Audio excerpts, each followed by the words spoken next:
Tonight, as we begin, as we're looking at the eternal feminine, the divine feminine nature, one of her elements or representations is abundance and a nurturing nature. And in that, in the first step for us to really want to connect with that divine feminine force is to bring to us some form of gratitude to help to approach and connect.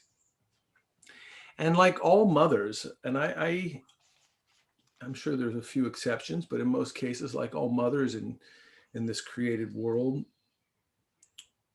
all mothers do the best they can with what they have. We could say all human beings in reality are doing the best we can with what we have. And so in relation to our mother, and particularly our divine mother, the feminine spirit, she does the best that she can with what she has. And the elements that she works with are our own psyche, our own emotion, our own imagination. Often when we speak about the divine, we think of God, gods, and goddesses.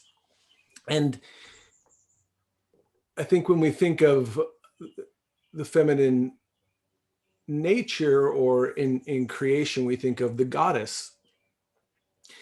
And there's some truth to that, but in reality, by the nature of the divine, gods and goddesses really are counterparts of the same thing.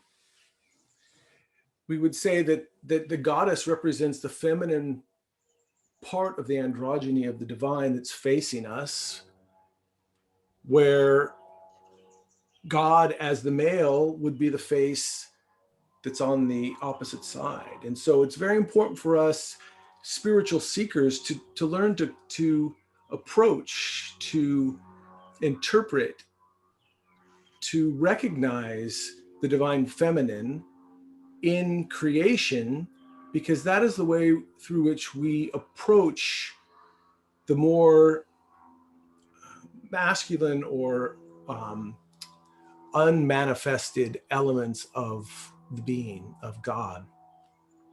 So we probably have heard this, or maybe we haven't heard this, that the relationship, for instance, in the traditional Christian Godhead, the terms used Elohim, and I don't know if everybody knows, but that word Elohim is actually a plural word that expresses the multiplicity, the totality of the divine potential in creation.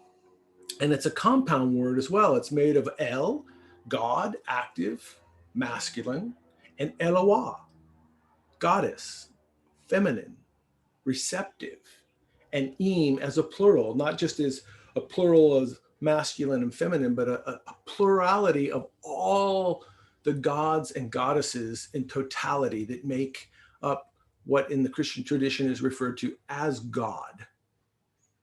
So we would say from that point of view, God in creating is masculine, but when God is being worshiped, that God is a goddess or receptive and receives the prayers, which would be feminine. The divine creator and the divine in creation would be the divine mother. We could say that God as the creator, as potential, imagines creation, and I'll share a creation story into this way, but we could say that God the Father imagines the potential of creation, but what he sees is the feminine. The feminine is the mirror or the reflection. In Sanskrit, the term is prakriti, which is the essence of matter, of creation, of manifestation. So in ancient tradition, she's associated with abundance and this nurturing nature, because all that we see is an aspect of the divine feminine, because it is all nature. It is all matter, or mater, mother. The origins of those words are the same. She is the provider and the nourisher. So by bringing to our awareness a receptive state, a grateful state, we begin to approach her. We begin to prepare ourselves to unlock the mystery of nature, the mystery of what creation is. So let's pause for a moment and see in this moment, what is it that we're here to receive? What can we receive? Because that's important. We to paraphrase one of our teachers who uses this term, I'll paraphrase in another way. We don't receive as much as we want. We receive as much as we can. So the more open we are, the more potential we have to receive. That puts the onus on us as individuals. So much of our life can be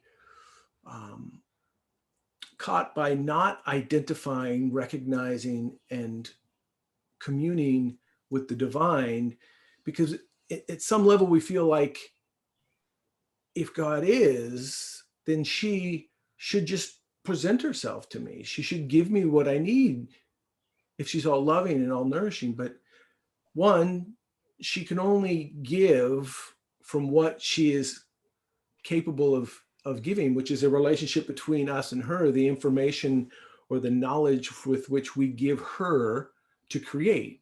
So all the forms of our mind and imagination, in essence, are her. So what we put into our minds allows for her to manifest inside of us. So if we have anger and hatred and lust and these elements, then often that's how that force manifests inside of us. Some big animal just jumped on a roof. Mother Nature. And then the second part is the onus not on just the information that we give her, but in the moment, what are we capable of receiving? What are we able to let go of to make space for? And we'll speak about a third element that's really powerful that she provides for us later, that she could also help us to remove those things that we've put in the way. But we have to recognize and relinquish our control so that we can receive. So the first way we can do this is to begin to find within inside of ourselves a sense of gratitude for all that we do have. Or better said, anything that we do have, anything that we like or enjoy in our life, from the technology, from our home, from our family, from our foods that we eat, anything that we enjoy, we like. Let us try to find a relationship of gratitude, not by placing our attention on those things, but by recognizing them and placing our attention on the joy that we receive from those things.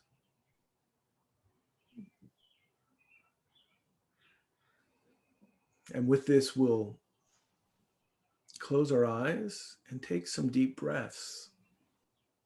And in that way, we infuse this emotion, this gratitude with life, which is the breath, which is the association of the spirit, the great spirit, which is the air we breathe,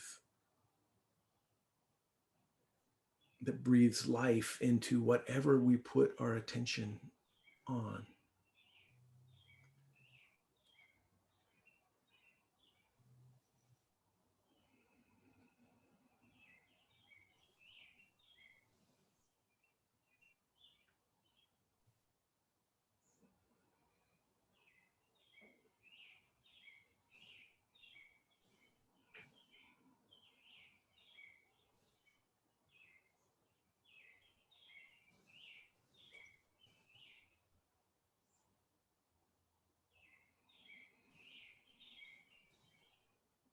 And with an attitude of gratefulness, we receive each breath, each respiration, as it truly is an inspiration or an inspiriting, enlivening,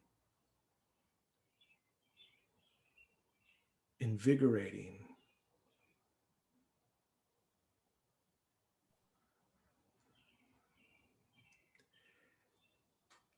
And in the mother, we feel the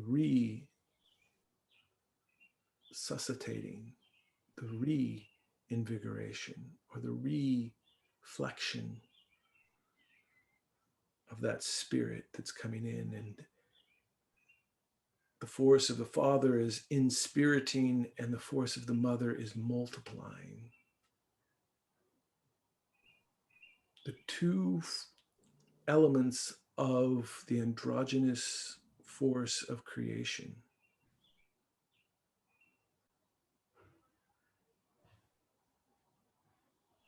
The generation and the regeneration.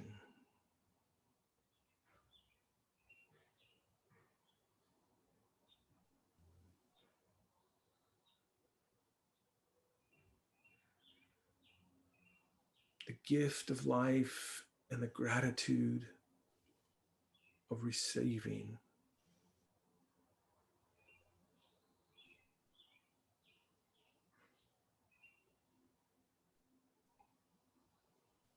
And we don't have to enclose this joy, this gratitude with a form. We don't have to tie it to particular objects.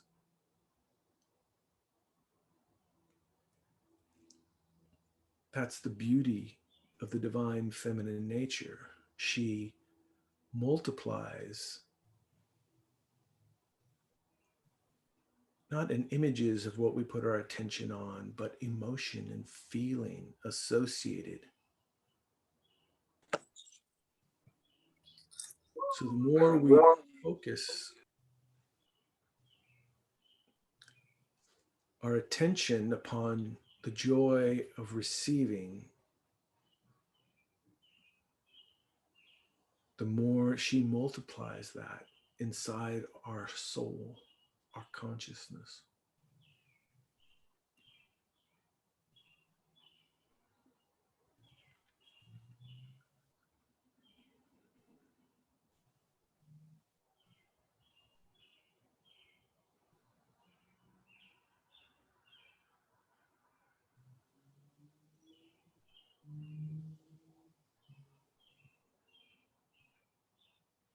In the distance, we may be able to hear the chirping of birds. We may recall the beams of sun or the drops of rain. We may even hear cars in the distance. All of these are aspects of creation from the abundance of the great mother, nature.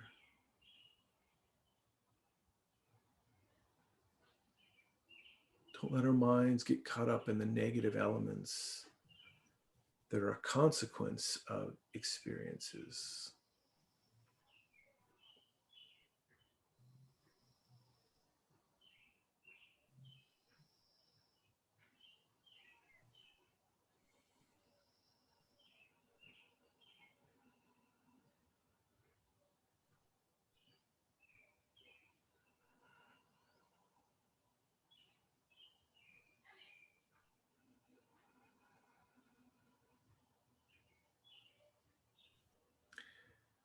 And again, the question, what is it that we need?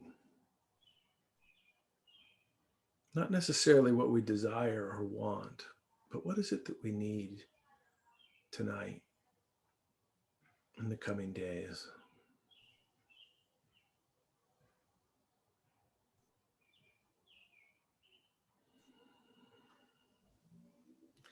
And again, let's not focus as much on the material element or aspect.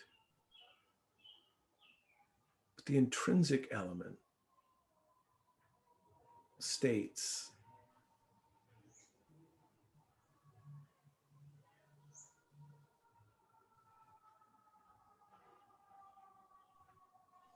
emotions, motivations,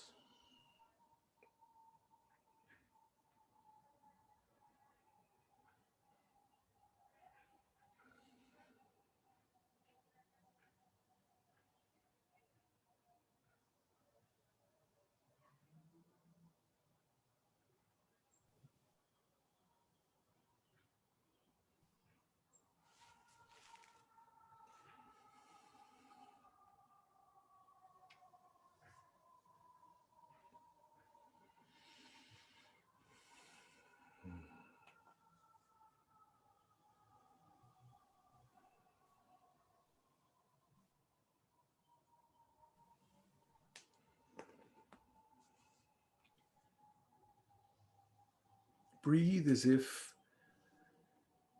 you're taking in the aroma of a beautiful flower.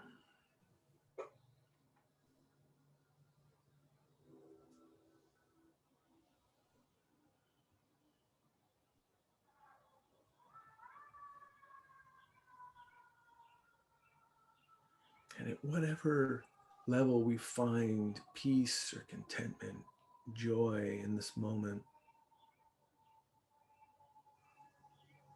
let us cherish it, hold on to it.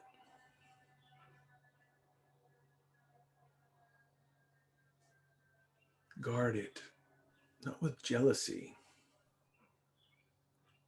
but with care to preserve it.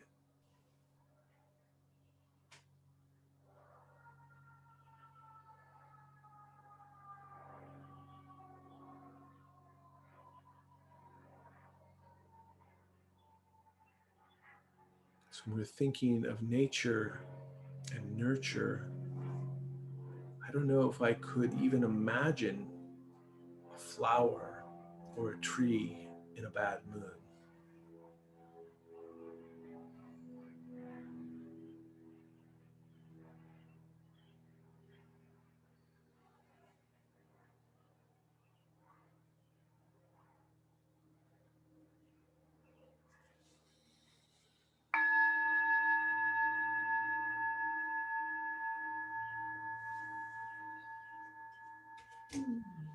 Now maintaining the state, we will continue.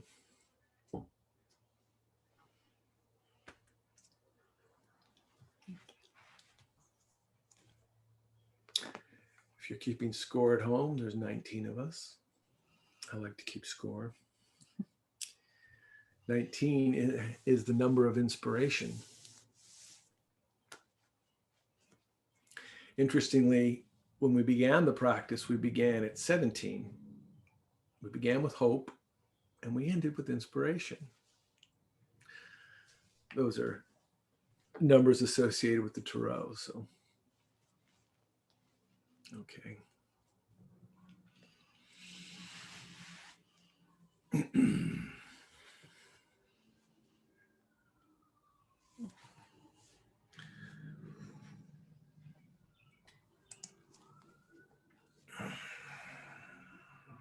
So as you see this First Nations image that was there, this is also in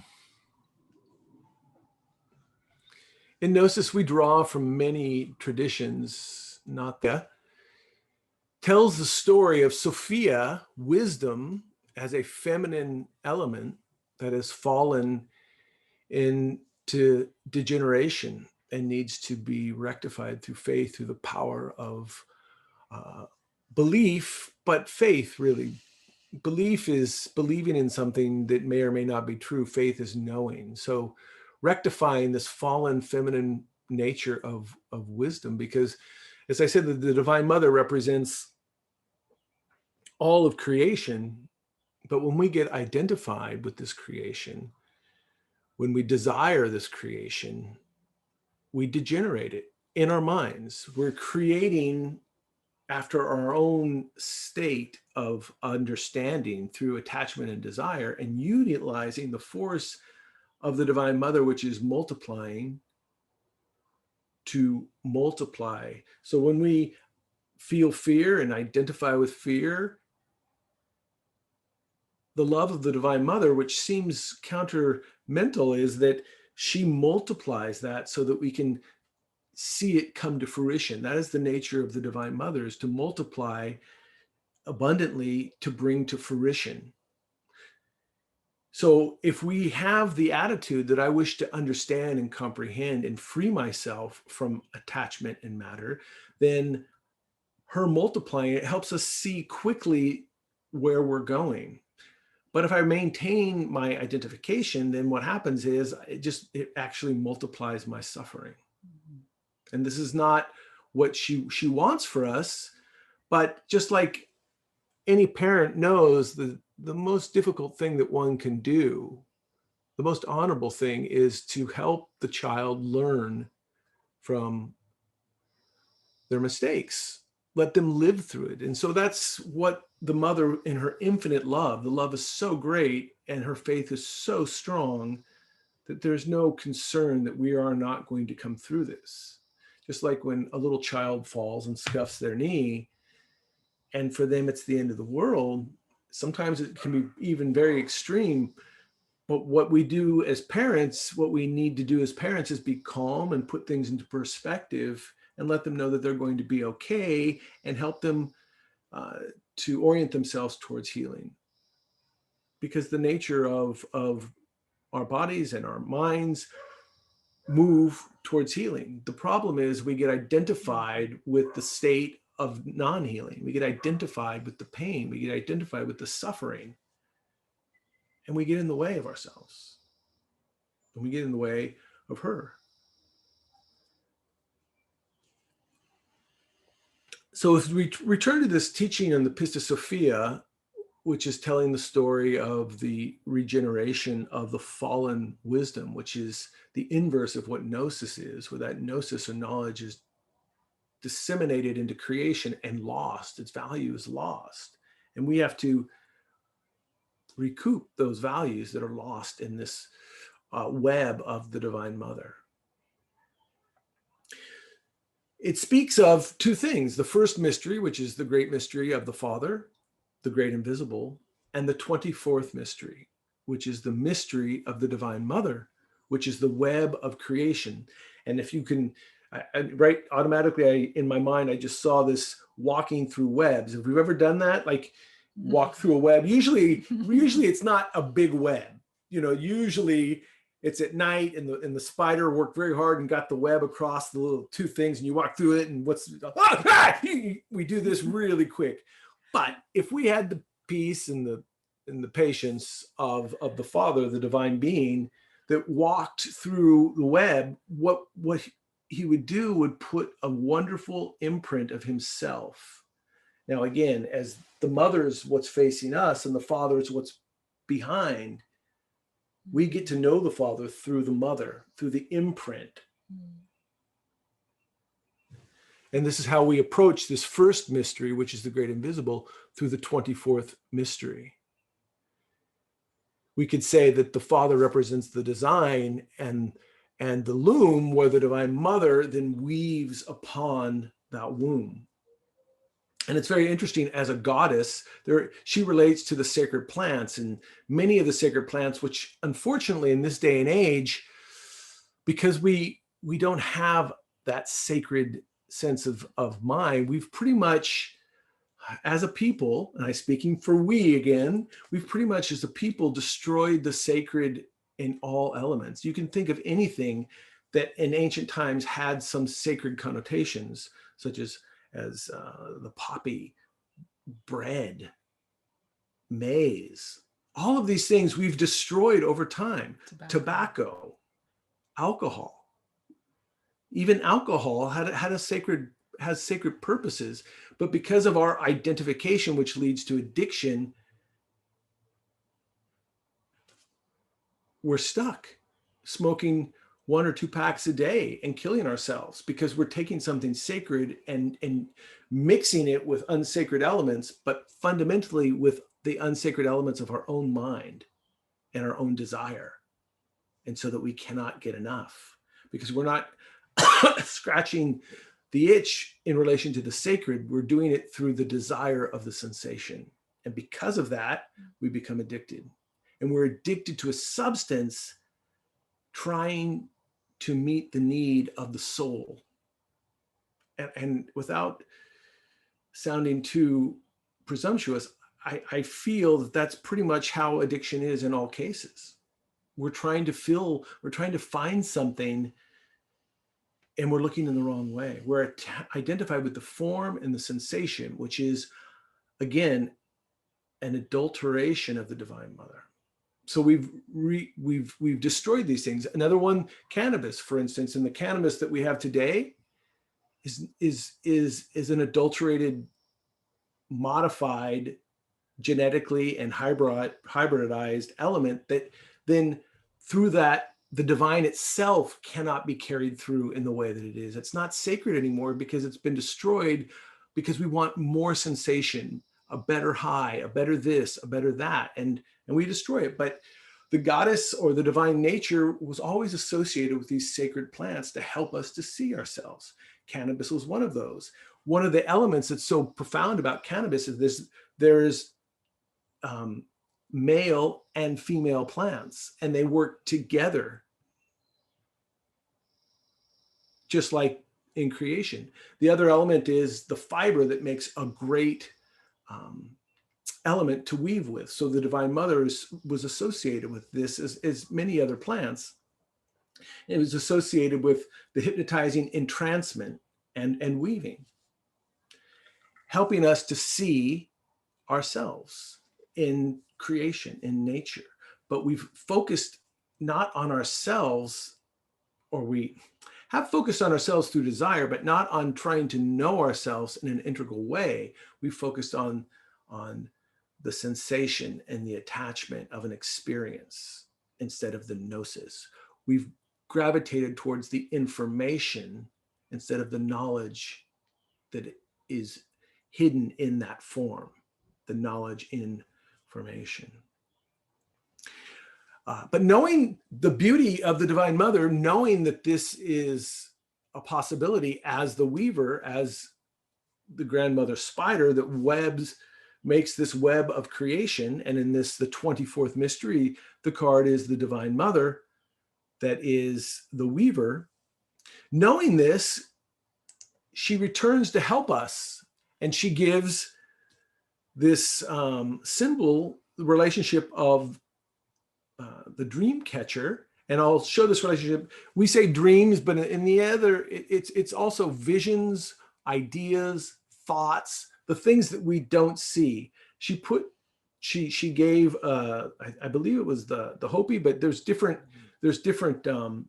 teachings on the relationship of the dream catcher, or the thought catcher, or the vision ensnarer, right? So we don't want to see ourselves. We don't see the elements that are behind our actions. So this was given as a gift, that she wove this with 2 webs. And you see this, there's a lot of different ones. I tried to find one that looked the best for what I wanted to say. This web that's meant to catch all the negative elements so that we can see them. And that only pure and upright prayers, which are also visions, can pass through the center. As we've been working with our inner groups, trying to pass through the eye of the needle every thought and feeling, every experience, so that we can see its value. This is the way that the Divine Mother has worked in this symbol to help us to approach ourselves.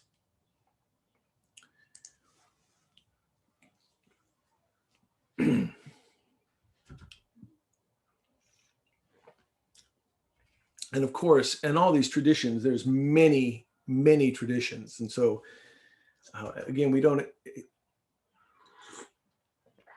believed to have the final teaching, but trying to bring forth certain elements that we find that are helpful.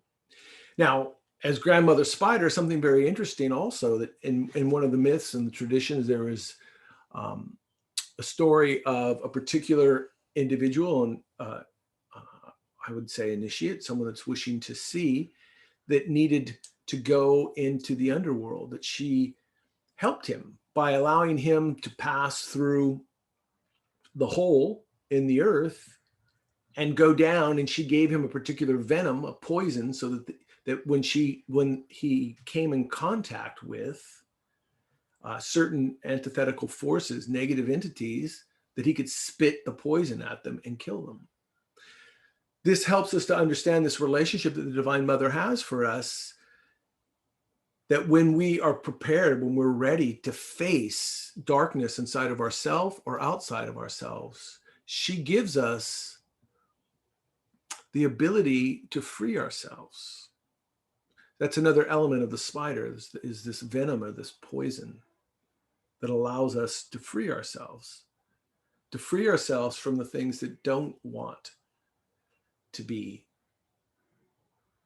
happy, which is ironic because we think we all want to be happy. I don't know too many people. I don't know if I was to ask this question, and we're not going to do this, who here doesn't want to be happy? I think everybody wants to be happy. No one would say, I really don't want to be happy. And when I'm saying happy, I'm not meaning walking around with a smile all the time, like I'm happy, but to really feel what we tried to evoke in the beginning of the practice, a sense of respect and awe and wonderment and love and joy, completeness. And so the Divine Mother is working to help us do that by, when we recognize, for instance, and I use this example a lot because we've probably all experienced this at certain points in the day. For me, sometimes in the morning, more than others, when I'm a little tired, and I'm not in the best state. And you would think you'd see somebody happy, and seeing someone happy, you would be like, oh, that's great, I should be happy. No, actually, in a negative state, we see something happy, and it actually, I've experienced this, makes me feel a little more upset. Like, how could that person be happy? Or why is that person happy? Or, so, but if I have the ability to recognize that big picture, I want to be happy, little picture, I'm actually not wanting to be happy. Nature is reminding me of all its beauty. And when I'm in a negative state, it gets multiplied, that positive thing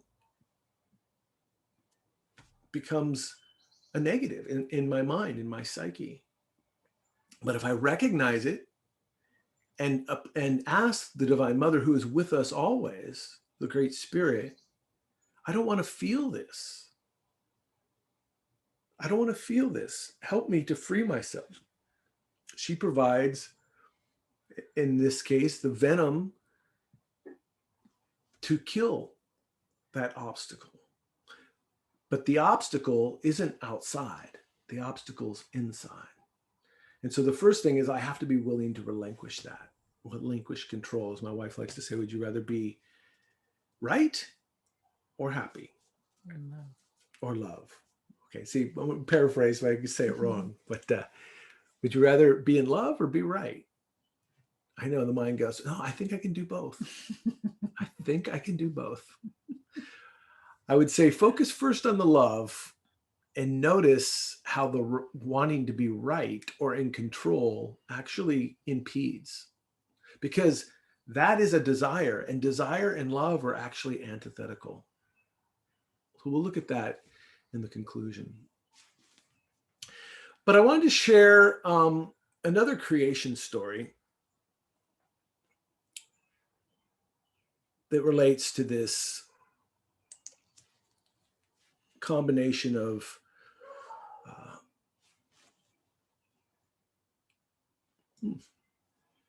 the creator, and in this case, Gichi Manitou, which is, it said that in the beginning, there was nothing. Everything was void. There was no thing. This is a creation story of the Ojibwa. It begins with nothing because in the beginning there was nothing. Oh, this is kidding me. I was going to read it. Let's see if I can read it or if it's going to be too tedious. In the beginning there was nothing but an all-consuming dark void. Nothing, that is, except possibility, potential, or potency. And although there was nothing, it was conceivable that there might be something. And if something, then anything. The greatest possibility was that everything that we know and everything that we don't know could exist. It could all be. A human mind's not capable of envisioning and creating that much possibility. Now, the interesting thing is, in ancient times and in First Nation teachings and many other, communication of history was done through story, through song.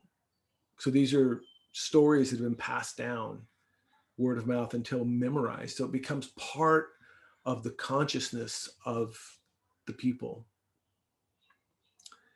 A human mind's not capable of envisioning and creating that much possibility. It takes a being with unfathomable powers to envision the possibility of everything and then to bring it all into existence.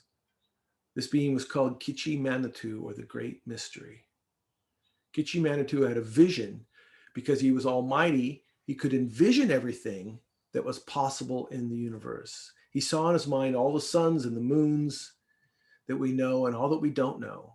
To our sun, he gave the power to heat and light the earth. To our earth, he gave the power of growth and healing. To the water on the earth, he gave the twin powers of purity and renewal.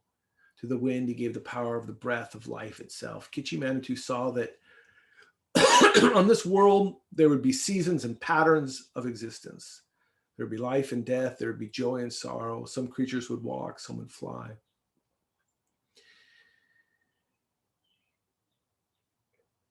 And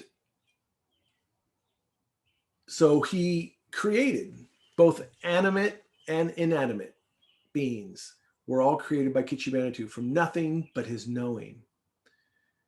We always be part of his spiritual essence of apart from, but, I'm sorry, a part of his spiritual essence, not apart from, but within, not separate. The cosmos was created because Kichi Manitou knew it was possible that it could be. And so it was, but something was missing. He was able to create creatures, but not true beings. By himself, he could envision his essence living, but alone he could not conceive. The universe was created by Kichi Manitou's ability to envision all that was possible and then bring it to life. And after some time passed, he returned to see his vision. And on his return, he looked around and he saw that Mother Earth seemed to be well. The animals that wandered the land, that swam in the seas and flew in the air, held each other in balance, as did the trees, the grasses, and the thorns. But on closer look, Manitou realized that something else was possible.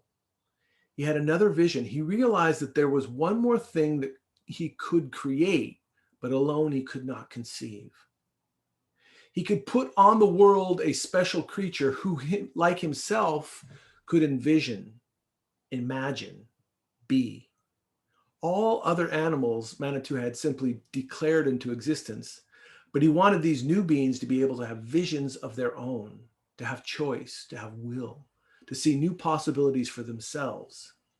And others for this, he had to pass, in order for this, he had to pass on his own spiritual essence. Kichi Manitou personifies all potential, the possibility of everything in the universe that we know and everything that we don't know.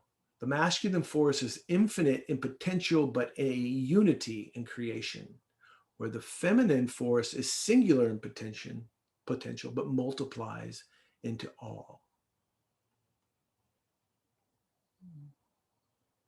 It was this feminine potential personified as the spirit Gazigo Kwai, and my pronunciations I don't know, to whom, which means sky woman, Kichi Manitou ascended. I say ascended because Gazigo Kwe lived on the moon. So he needed the feminine force to realize the potency of humanity, to create real, loving, living, thinking, feeling beings. He could not do it alone.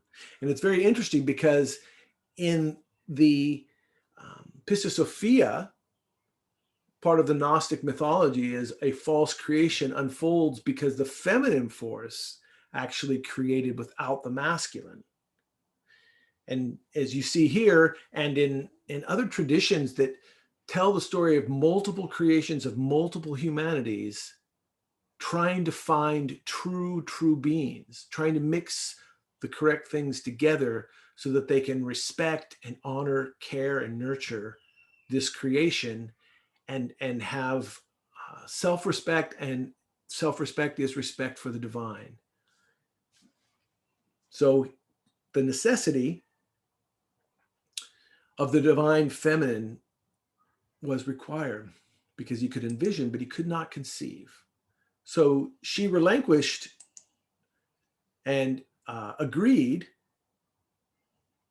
to bear his essence. He asked if she would join with him in creating an image of himself in the world. He asked if she would love and nurture his children, and Sky Woman agreed. They joined together, and Sky Woman became pregnant with the children of Kichi Manitou. So Sky Woman went down to Mother Earth and began to make preparations. And then one of the tellings of this story was told by a woman. I cut this part out, but here I am saying it anyway. He said, well, isn't that just like a man does the initial input, the idea, and then leaves, and she's left to do everything by herself. She has to go down to the earth, prepare the place, prepare, the food, prepare everything. And she was kind of left on her own. And now something very interesting happened. There are Kichi Manitou expresses all potential or all possibility, but each independent possibility was its own spirit. And so there were water Manitou or water spirits, and the water spirits became jealous. They were worried. They needed the water for the life that they were having, and they knew how much water, how much life this great spirit would require for his children. And so they were jealous that they were going to come and use all the water. So in their opportunity before they were born, they created a great flood and they covered the world, which is so wonderful because every tradition has this great flood and destroyed most of the world, except for certain creatures that were able to breathe air and swim in the water. So in this tradition, he tells the story of the turtle, the loon, the muskrat, the beaver, these elements that swim. And in the First Nations traditions, they personify with animals certain elements that in Christian traditions, they use angels, and in Islamic, they use jinn, they use different beings to embody virtues and qualities. In this people that are much more connected to the earth, they use natural elements, nature itself. But we have to understand, and I say this just like I say this when speaking about any other tradition, we have to understand that these elements are elements inside of our own psyche. And so when we're hearing these creation stories, when we're hearing these stories, we have to understand and make them personal, psychological for us to understand. So at first she was a little distressed that the world was gone. And here she is pregnant with these children of God that need a home, that need a place. And she, like Kichi Manitou, is not able to create. She's able to recreate, but she's not able to create by herself. So what she does is she implores the different animals, because she knows at the bottom of the sea, there's earth. There's earth of the original creation, and with it contained the seed of life. So she employs the different animals, first the big turtle, to go down and get this seed and bring it up.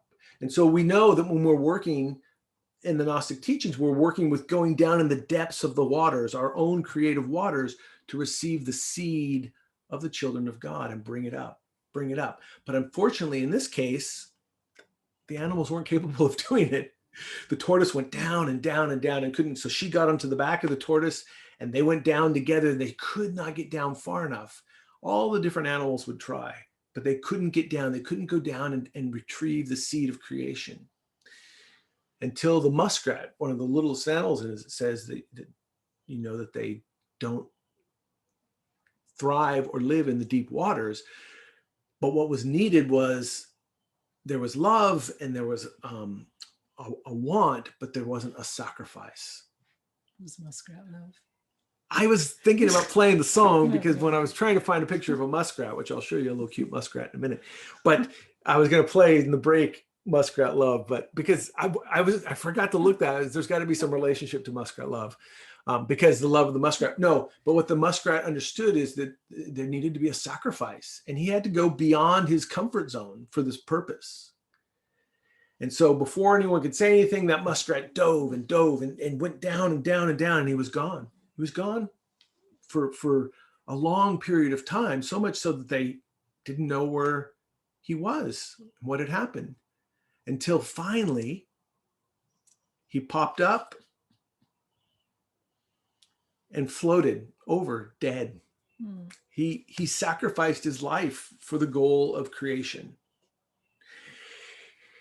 And the great Sky Mother felt so much love for him, she hurried to try to bring him back to life and wanting to bring him back to life. And then she noticed, grasped in his claw was the seed of life.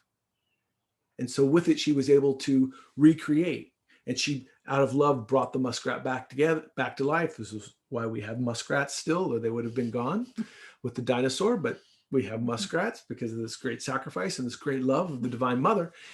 And so what she did is she took that little bit of seed and began to work it on the back of the turtle, on the tortoise, in circles and circles, getting larger and larger and recreating and multiplying, and created this continent of North America on the back of a turtle.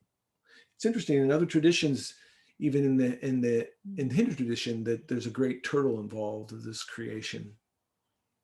But I love this story because it's the sacrifice and the diving into the depths of our waters to find the seed of life, and working for the divine mother herself, and recreating, resurrecting, reforming, yes, our philosophical earth. Yes. And creating new life, new structures, new earth, the new earth.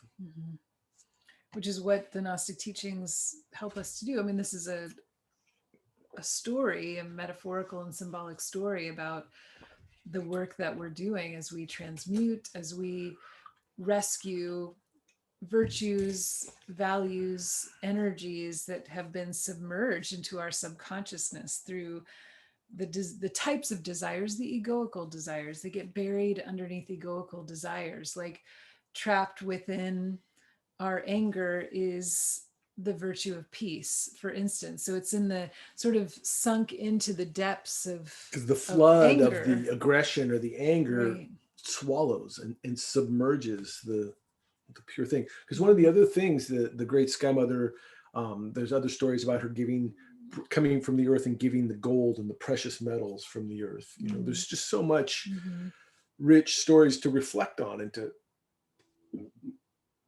which is like the First Nations version of an alchemical story, really. I'm going to share another one with you briefly. So this repopulation gives this new world that we're living. But another story of the Divine Mother and birth from the waters, we may know the story of Venus, or Aphrodite. Aphrodite means born of the foam. And I don't know if you've heard this story, that the father, Kronos, castrates his father, Uranus, And from the foam of his genitals in the water, Aphrodite, or the goddess of love and beauty, is born and becomes the dry land on which all creation lives. Aphrodite means foam born. So in another sense, you could see this relationship, if we're going to break that down, that what this means, Chronos, the god of time, and you hear that word Chronos, so we're going to use the relationship of the divine feminine as Chron, which is really just a aged, learned feminine aspect of wisdom. Chron just is comes time played out with knowledge and comprehension. But Chronos, and without a Gnostic understanding, it's kind of a bizarre mythology. But Oranos, or Uranus, means heaven. And so that what Chronos did through diligent alchemical process extracted the creative potential of the heavens and put them into the waters of life to produce the goddess of love, to produce love that then marries Mars, or Ares, the god of force and strength, and they work together to produce harmony. Apart, she has Eros, which is desire, and Emeros, which is uncontrollable desire. Eros is really sexual desire. It's not necessarily a bad thing, but it needs to be tempered and mixed with love, force, and strength of the god Mars. When combined together, they produce harmony. And that's another story or telling of the relationship of the alchemical combination of man and woman to create the divine, or which begins as the human.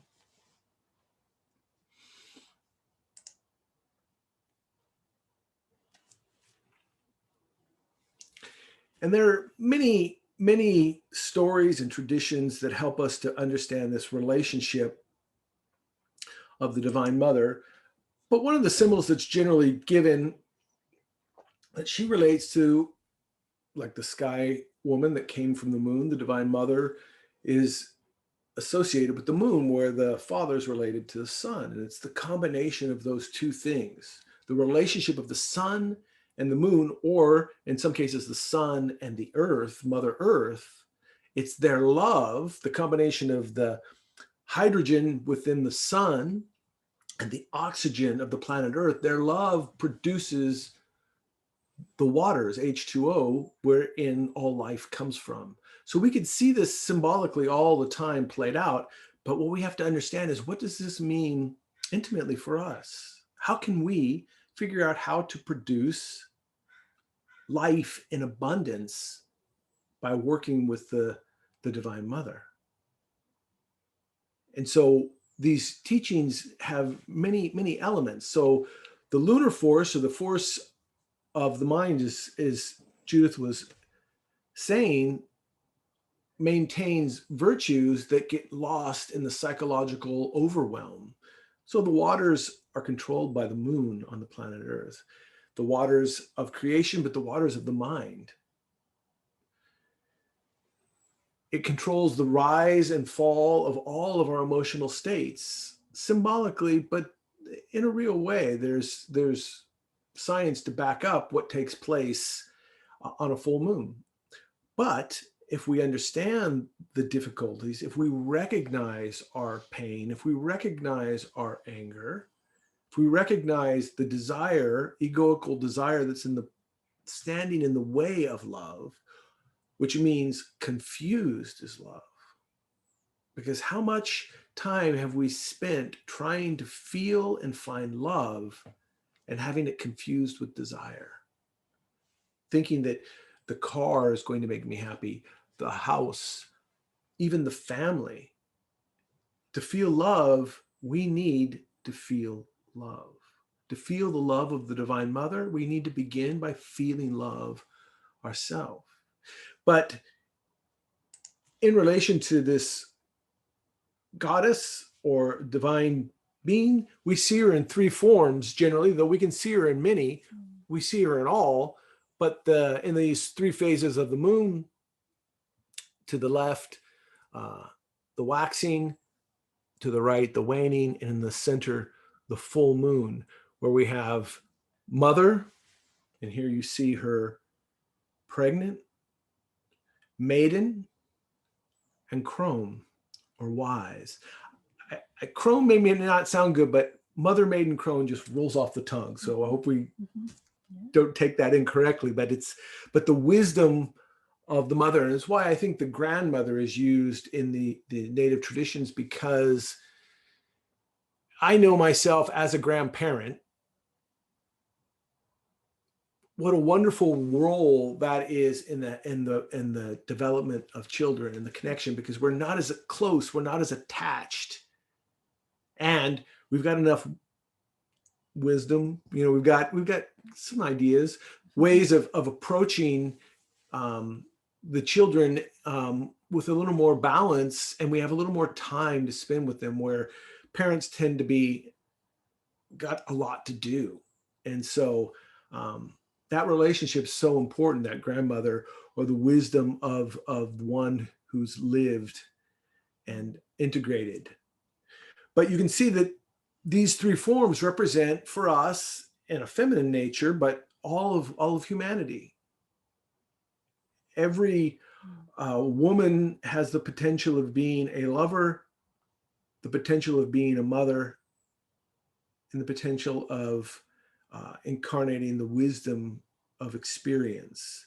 So this also is given in one of the teachings of the Christian tradition, the three Marys: Mary the mother, Mary the sister, and Mary the lover, to understand. But in essence, what this represents is this triangle at the top of the tree of life in its feminine form. We have these three great aspects, which are in the Christian tradition, the Father, the Son, and the Holy Spirit. But here we have the crone, the wisdom of the Divine Mother, the love of the maiden, and the recreative force of the mother. And the work that we're trying to do is to integrate these elements in these three lower spheres of mind, emotion, and action, and find in the essence of the creative waters a means to extract the earth and create a vehicle for which a foundation to be built, so that then this element here, which is the human soul, can give birth to the savior, to the element, the hero in all of these traditions, the warrior. That is, as you see, these three superior elements can be born through this, which is the human soul, trying to integrate these aspects of our life to completely awaken our consciousness by means of incarnating that which comes outside of creation, but through creation, just like the Father through the web. But that impetus, that seed, is in our own earth, buried at the depths of our own waters. That with the Divine Mother and with the combination of the man and the woman in life, we have means by which to extract that, to work, and to create a new world. This is the tradition that's given in many, many teachings, hundreds of thousands of teachings throughout hundreds and thousands of years in different times and places, because the Divine Mother is all creation. So she manifests in all these different teachings and techniques and helps us to transform. She was shown in very ancient temples as the goddess Sybil. This is 6500 BC, this was found. And it's hard to see here. You can see this looks almost like a bowl in her lap, but here it's said that she's giving birth to her son, the bull, the new earth, which is the symbol of the new earth. And she's flanked by two lionesses. The Divine Mother associated with the lion. because the lion is the king of the beast. It's the head, the top of nature, is which she's commanding with her hands over. Here we see another version, a more modern version, where she has the cornucopia to show abundance, and she has flowers. And as is in the Tarot and in many traditions, she's seated, but her foot is forward. So it symbolizes a form of action in repose. And in her case, the feminine nature is the left side, which is the left foot. But here you see at her right, this lion, the representation of the law, which is looking to her. So the more we have a relationship with our Divine Mother, the more the laws of nature are going to submit to us through her. If we approach life through desire, then the law attacks us. And we have to fight and struggle for everything. To have the humility and simplicity of a child to turn to the mother and ask for the mother for everything, which you see the lion bows to and actually are under her control. This symbol of the chariot, which she is seated in, and holds this giant plate, which is a symbol of abundance, that she's being pulled by the lions. The lions are under her control. So that when we work with the Divine Mother, we're working with the law. We're working with the relationship of karma and dharma. And when you hear about abundance, we can get confused and think in this world it's about, I'm praying for abundance, and then we say, well, let it be for the greater good, but can I have this wonderful new car, or can I have the relationship that I need? Well, we ask for what we want, but she's going to give us what we need. And abundance means that she's working in harmony with the laws of creation. And she can only weave together the world, the life, the clothing out of the elements that we bring to her. So it's a reciprocal relationship. As we work to remove, to recognize and acknowledge the obstacles in our psyche, then she can reduce them to their original state, which we bring the wool, and she reduces it to its original state and then weaves the clothing that we need. And this is an understanding of the two natures. As individuals, be it man or woman in this world, we represent a masculine formation in the sense that we're out in the world, the human soul that's actually doing. So those two archetypes, the man traditionally is focused on the rabbit, the bear, the element, the material, working to go out and find these things, where the feminine nature is a much more holistic and complete, larger scale view. And the necessity of those two help to create a home, a relationship, and nourishment for the child. It's very easy for the woman to say, oh, men are stupid. They're only doing da, da, da, da, da. Why don't they see it this way? I don't see it. The best thing I've learned, or try to learn, is what I can do is I can't be aware of everything and think in the way that my wife thinks. But what I can do is, when things are brought to my attention, I could commit to deal with those things. That's the great reciprocal relationship of the man and the woman. And the woman needs to understand that she's not capable of doing all of the particular tasks in the way that a man would do them. And that she can accept that, I can't expect this person to be everything that I think. To think much of the beginning of all relationships seem to be, I'm trying to think like she thinks, and I'm not good at it. I can't do it. I don't know if you ever thought that, or you just, no. Then that's great. But so that honestly, we have a symbiotic relationship of trying to work together, but we have to know ourselves and understand our role and respect our role. Unfortunately, what's happened in this world that we live in it's propagated that in order for a woman to succeed, she needs to behave, to be, to do in the ways that the world dictates, sort of masculinizing, has to do it all. Well, she's already doing it all, like in the story with the children and the home, and the man brings the elements home, or we as a soul bring our elements home to the mother. And then she takes the raw material and with love creates nourishment. Like the man brings this big dead animal and flops it on the table and goes out and gets another one, and she does the dirty work of processing and cleaning it and forming it in love so that it could be nourishment. If she had to go out and hunt too, you know, and I'm using that as an example, but it's the same. We have to understand psychologically in the psyche that we have, and that we need to be complementary, and notice when we feel contradictory. Notice when we feel overwhelmed or overcome by the way that we think we should be. Mm-hmm. And unfortunately, the world is become degenerated in the way that our roles are not respected or understood, and honor is not being upheld. Mm-hmm.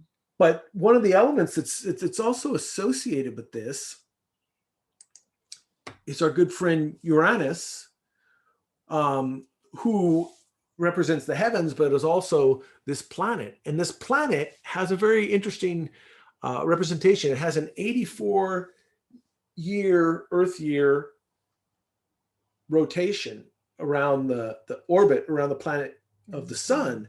So when you think about that, 84 years, that's like a lifespan of a human individual. And it goes 7 years through each zodiacal sign, a complete element.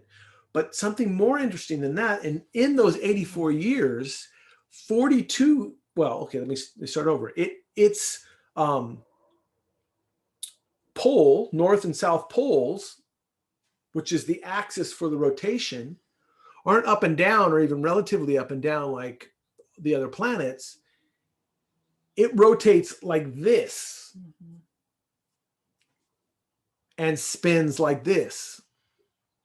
Revolutionary. It's revolutionary. It is the planet of the Aquarian age. It's revolutionary.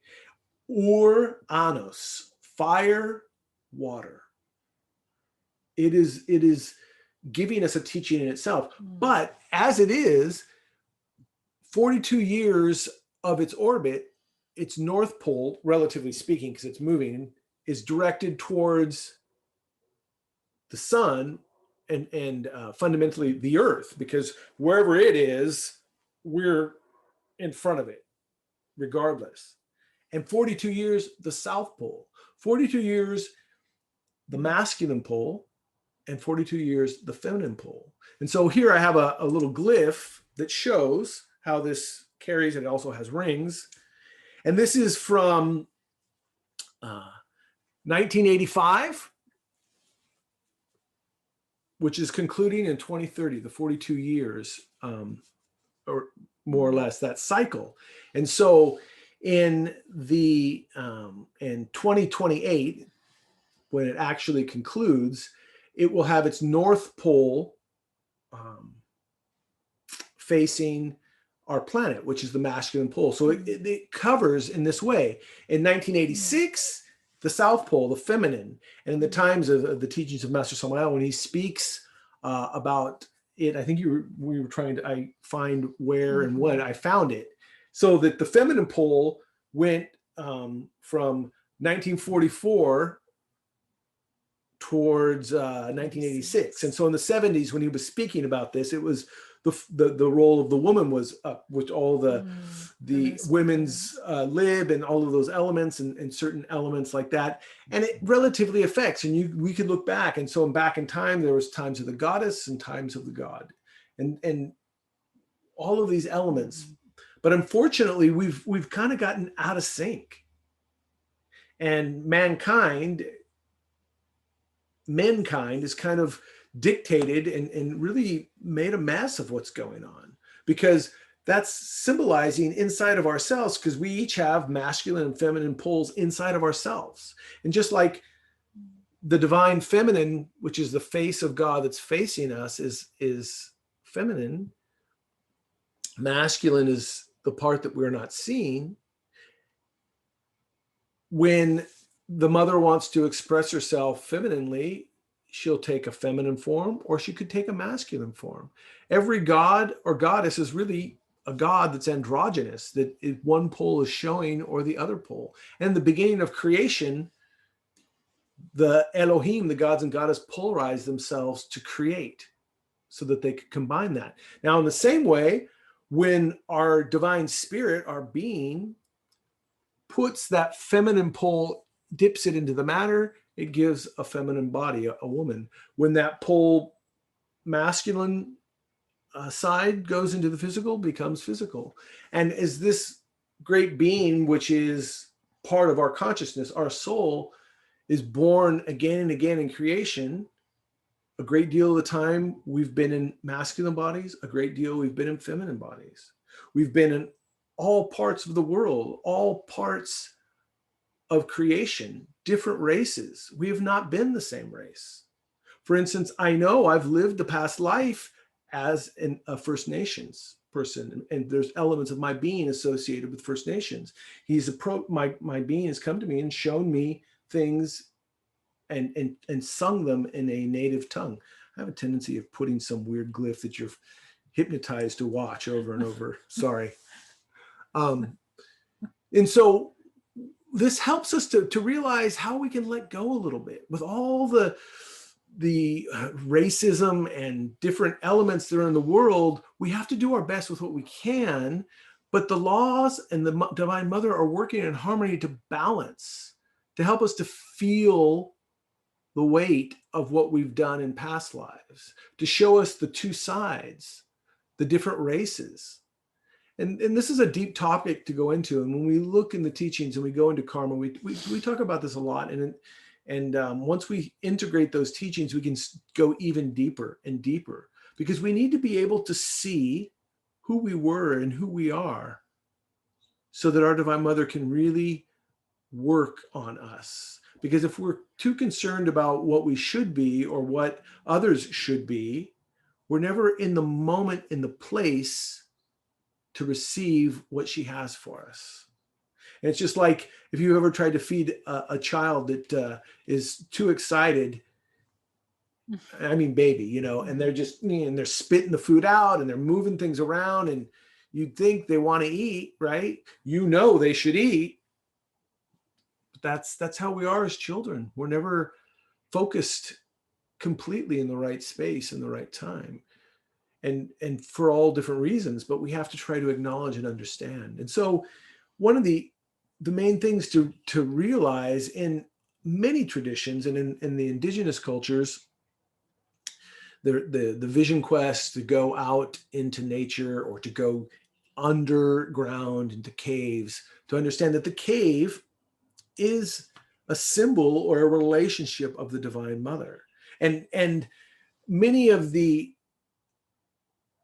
different traditions have an initiatic passage from passing from the womb of nature, which is in the cave, in the earth, which even has deeper ramifications in our inner worlds of psychological cave and abyss inside of ourselves. Just like she helps us to process through that we have to re-enter into this womb, into this cave of nature, to extract the elements that are trapped there, the treasures that are trapped there.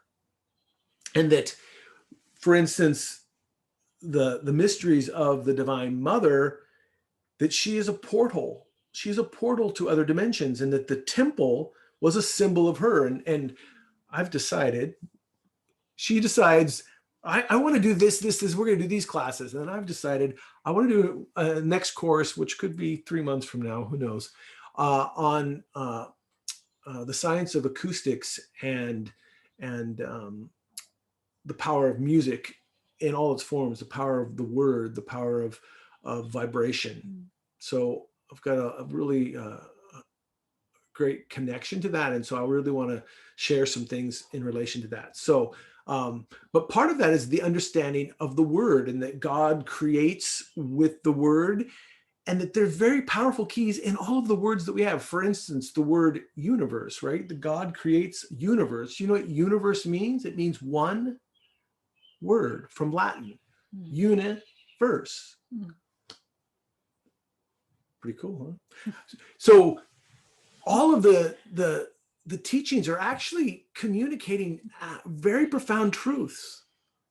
And so, for instance, the doorway to the temple, or one of the elements I want to talk about in that other course, is the temples that we find all throughout the world are patterns of the human being, not just physically, but all the psychological and spiritual relationships of the human being. So that when the human being is in a properly prepared and constructed temple, which isn't just about geometry and mathematics, that's part of it. It's with the intention of the psyche, and it's what's being thought, chanted, sung in those places, that produces a relationship that then reforms and recreates the human being. So when the human being spends time inside the temple, that temple is patterned to collect and focus energies into the human being at a superior octave, because that temple is also a pattern of the universe that's focusing and harnessing energy in on that same element.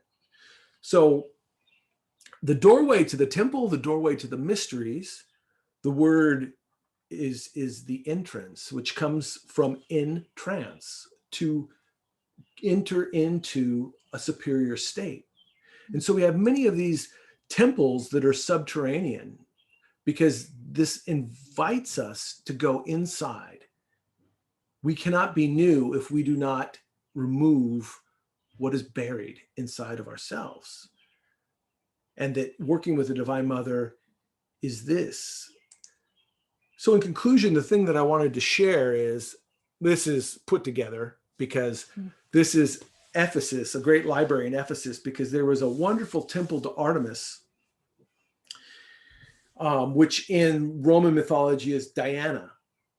And Diana is a relationship of God or a superior state. But in, for instance, Sanskrit, the word dhyana is the word for meditation, which is the portal or the doorway towards ecstasy, which is samadhi. So that she is the portal, and why the woman represents this portal to superior dimensions is the doorway to the earth, to go in. And here you have this sculpture of Diana as the giver of abundance, that in the church of Ephesus, that there was a big cult to Artemis, that when the Christian tradition came there, that was in the story of Revelation. The first revelation is the story of the first church or point of gathering, which is really an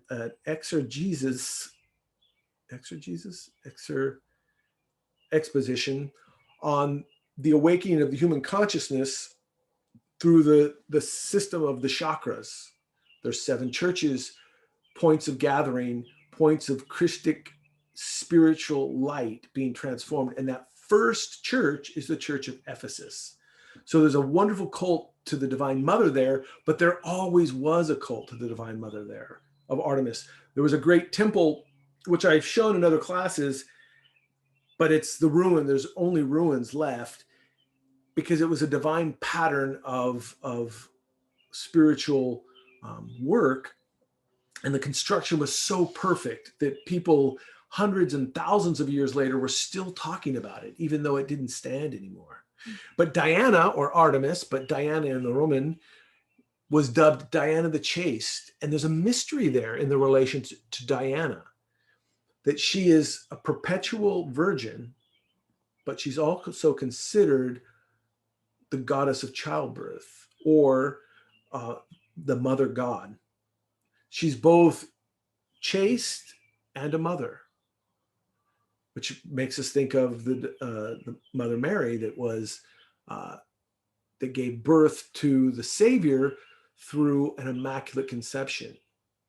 But the goddess or the feminine nature is continually doing this. But that inside of each of us, we have that feminine nature, be it man or woman, and we need to give birth to that Savior. The Savior is an aspect of the light that is not created. It's not tied to anything in this world, but it has an access point through us, through our own interior temple, through the altar of our heart and the carrying out of the ritual to awaken our own intimate divine mother, because here is the essence of the Gnostic teaching. One of the amazing things that the divine teachings of the master Samael, the Gnostic master Samael, gave us is not just that there is a great mother, a great divine nature, but each of us has our own particular intimate divine mother. And when we begin to work with an understanding of how we utilize our energy and how we detach from the world, we start to open a relationship, a dialogue with her, so that then she can communicate to us. And eventually the object is to transform her as a serpent that's knotted up in the Muladhara chakra, fixed, coagulated, dead in the earth, to create eternal life by giving birth to that light that comes from outside creation, which is what the Savior does. That is not just Jesus, but Attis or Adonis, the Apis bull in the Egyptian mysteries, the Eleusinian mysteries of Dionysius. So many different traditions speak of what can be done between a man and a woman, the masculine and feminine forces, because we are a pattern, a microcosm of the macrocosm, which is a microcosm of the macrocosm of all creation, a means by which we can diligently and lovingly sublimate, extract the creative potential of heaven to create a planet inside of ourselves, a new planet, a new earth, a new solar system. And this follows this pattern of the 7 chakras. And that when the serpent, the divine mother Shiva Shakti, awakens, she rises up and creates a new life. So this is something that we go deeper into in our teachings, but let's take 5 minutes and then we'll come back and we'll do another practice in relation to the Divine Mother.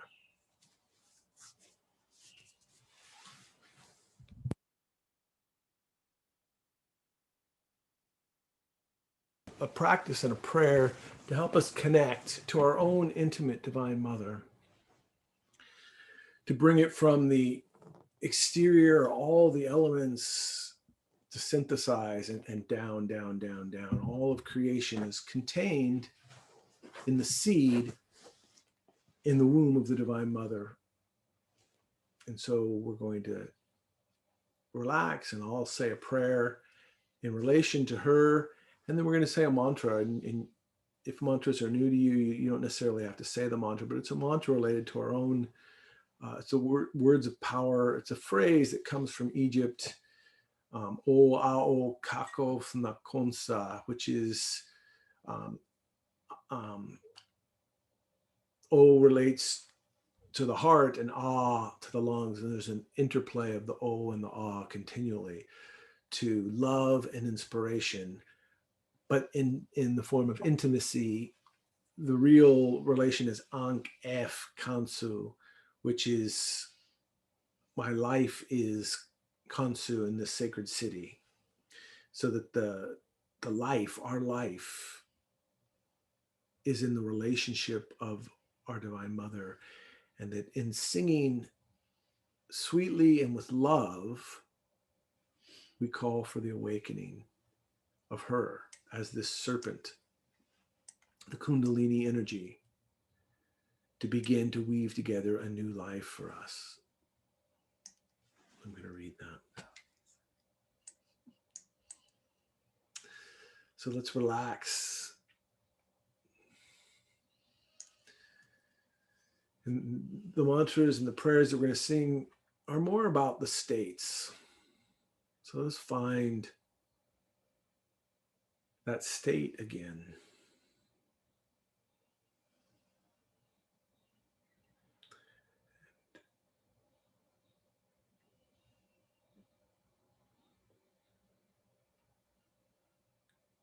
We spoke a lot about desire or egotistical desires, but let's try to relinquish the ideas and convert into a longing, a yearning to know the divine. All of these teachings have come to bring us in our consciousness the possibility and capacity to know the divine feminine intimately inside of ourselves. May she reveal herself in our actions, our experiences, our dreams, our behaviors, because she is the nourisher, the sustainer, the multiplier. Let us make a commitment to want to know her in this moment, to look for her in the coming days, and to try to hold dear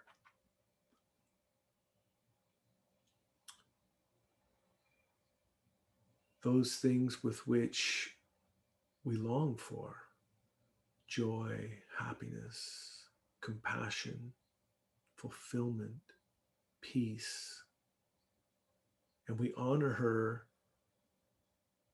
by recalling as much as we can the thing that we're seeking, longing for. And she will, as any mother that loves her children, will multiply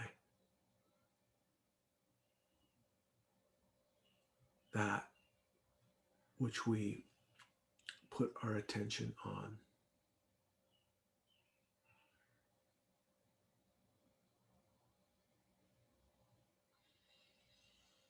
3 deep breaths.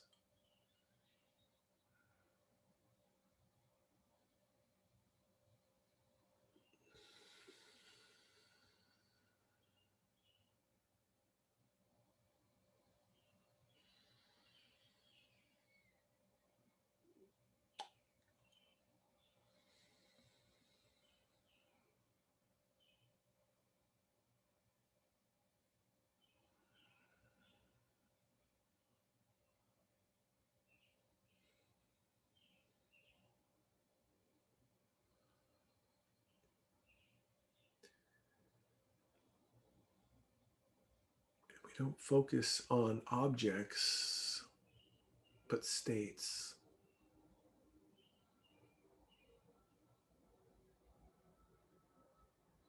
Remembering that dhyana means meditation. The doorway, the entrancement from concentration to ecstasy, and that she is that doorway.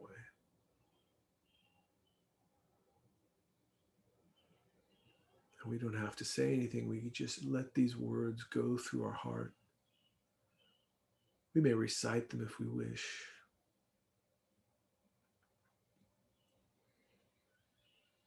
O Isis, mother of the cosmos, root of love, trunk, bud, leaf, flower, and seed of all that exists, we conjure you, naturalizing force, come, come, come.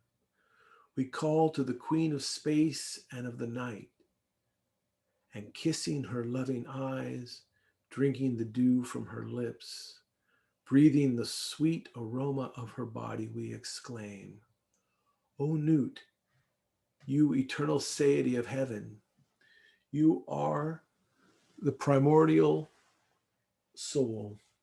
You who are that which was and that which will be. Isis, whose veil no mortal has lifted.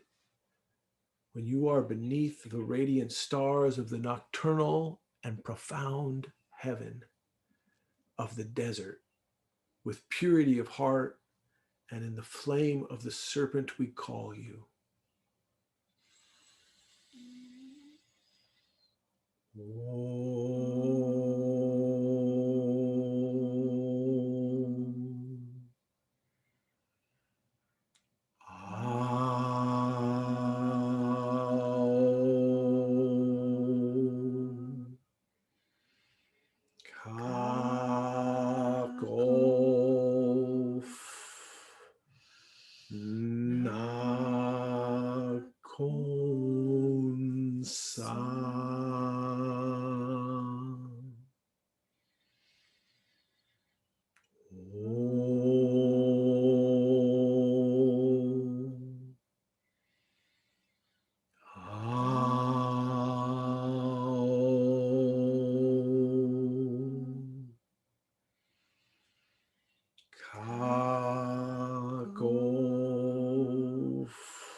Let us sit with her presence for a few moments in silence until the bell rings.